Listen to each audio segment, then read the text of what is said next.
শুধু জলে, স্থলে আর আকাশে না, আধুনিক যুদ্ধে বাজিমাত করতে মহাকাশেও সমান দখল থাকা জরুরি। মধ্যপ্রাচ্যের সুপার পাওয়ার ইরান বিষয়টা বেশ ভালোভাবেই জানে। ইরান তার কাউসার ও হুদহুদ উপগ্রহের নতুন মডেল দেখিয়েছে। এটি দেশটির মহাকাশ কর্মসূচির জন্য খুব বড় পদক্ষেপ।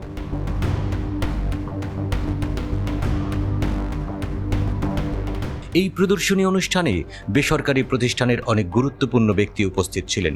এটি মহাকাশ কর্মসূচিতে কাজের জন্য সাবেক প্রেসিডেন্ট ইব্রাহিম রাইসিকেও সম্মানিত করেছে। আসছে ইরানি শরতে কাউসার স্যাটেলাইট মহাকাশে যাবে। এটি পৃথিবীর 500 কিলোমিটার উপরে থাকবে এবং একটি রাশিয়ান সৌজ রকেট দিয়ে উৎক্ষেপণ করা হবে। কাউসারের 2টি ক্যামেরা রয়েছে যা খুব পরিষ্কার ছবি তুলতে পারে। এই ছবিগুলি কৃষিকাজ, মানচিত্র তৈরি এবং সীমানা নির্ধারণে সহায়তা করবে। তবে কাউসার স্যাটেলাইটের মাধ্যমে ইরান ইসরায়েলে নজরদারি চালাতে সক্ষম হবে কিনা সে বিষয়ে জানা যায়নি।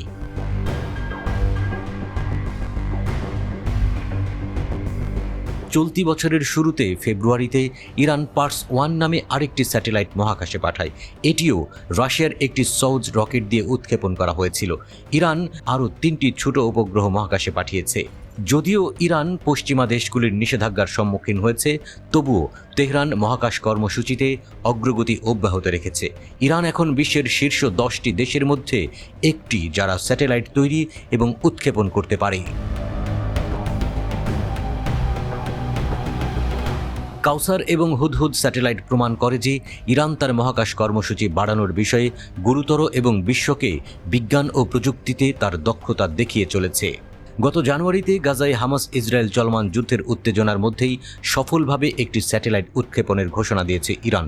সুরাইয়া নামের স্যাটেলাইটটি 750 কিলোমিটার দূরের কক্ষপথে সফলভাবে পৌঁছেছে বলে দাবি করেছে তেহরান।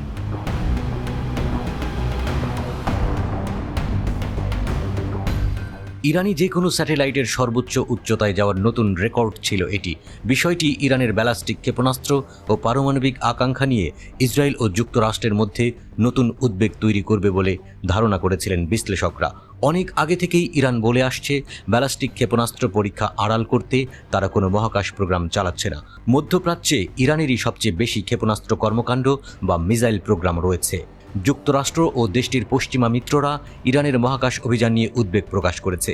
জাতিসংঘের নিরাপত্তা পরিষদের রেজুলেশন ভঙ্গ হয় উল্লেখ করে জার্মানি ইরানকে মহাকাশে রকেট পাঠানো বন্ধ করতে বলেছে। তবে ইরান এসব সমালোচনা উড়িয়ে দিয়েছে। ইরানের প্রতিরক্ষা মন্ত্রণালয় সাফ জানিয়ে দেয়, মহাশূন্যে সহ বিজ্ঞান এবং গবেষণার ব্যাপক অগ্রগতি সাধিত হয়েছে। এগুলো ইরানের জনগণের অবিচ্ছেদ্য অংশ। পশ্চিমাদের এমন হস্তক্ষেপ ইরানের জনগণের সংকল্প থামাতে পারবে না।